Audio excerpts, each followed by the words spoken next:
This is actually the second time we've filmed this. We filmed it back in the house when we were doing all those April Fool pranks, but I screwed it up. So it is possible to screw this recipe up. I haven't cooked it for years before this series of events, and I forgot a fairly key component, which was that the chicken had to be pre-marinated.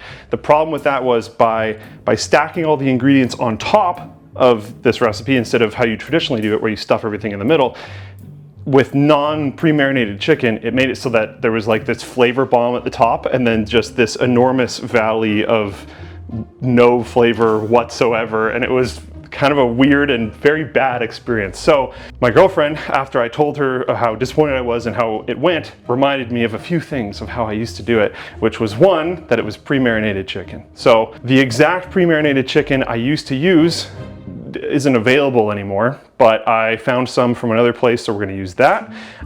She also reminded me of some sides that I used to prepare with it, so I had forgotten and tried to remember what the sides were, but I was wrong.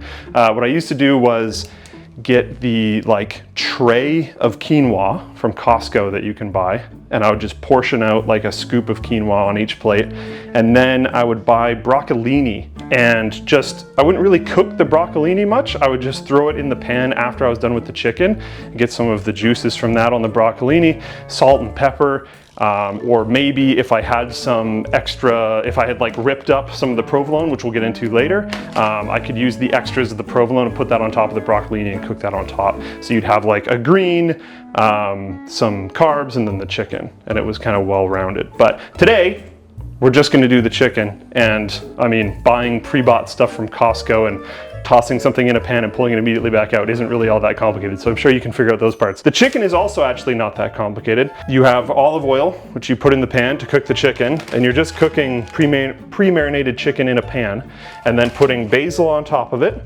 and then putting prosciutto on top of that, and then flipping that over. So once the chicken is cooked, basil, prosciutto, flip that over, cook the prosciutto and the basil on top of the chicken, flip that over again, put provolone on, and then what I used to do is this weird complicated trick that was supposed to look cool, where I used 2 spatulas and I would flip this whole thing over and cook the cheese and then flip it back over again.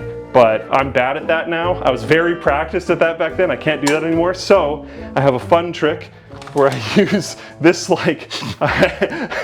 crazy heat gun and just heat ray the cheese on top, and it actually works super well. So that was not part of the old recipe, but this whole thing is this ever-evolving process, so I'm cool with the fact that it changed. All we have left to do is to flip the chicken and cook the prosciutto and the basil a little bit, and then flip it back, and then we're gonna plate and then cook the cheese while it's on the plate. The person you're cooking for, you think, won't be impressed by the fact that you're using an industrial style heat gun. There are lots of other options for what you could use. There's cooking torches, which look more, purpose-built. There's also, I don't know, other options. I'm sure you can figure it out. Luke, I'll tell you one thing. Visually, this looks so much better than the last one you did. Yeah, you can splice in the last one if you want. It was a lot worse. All right. Okay, how's it cook on the chicken though? Because you got that down pretty well last time. Looks pretty good this time too. Moment of truth.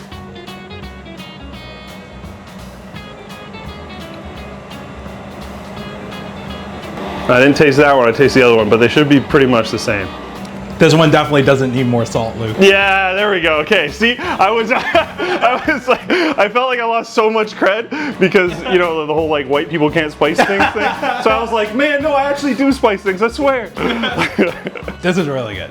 Yeah. This is actually really, really good. See, it's pretty darn good, and it's easy. Right. It's not hard, and I genuinely think a lot of people that don't cook stuff could learn how to cook this fairly quickly. For sure. Which is my favorite part about it, because actual chicken cordon bleu is really hard. Emma heard that we were filming this video and decided that I could not dress normally.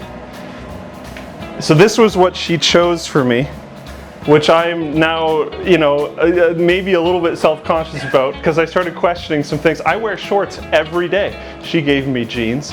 I never wear a belt with my jeans. She gave me a belt. I always wear LTT shirts. She gave me this thing, which is actually from my mom. So, okay, one thing. This is the clothes that she gave me. She picked these jeans at the store when we were out. My mom picked this shirt for me. This watch is from my brother from his wedding.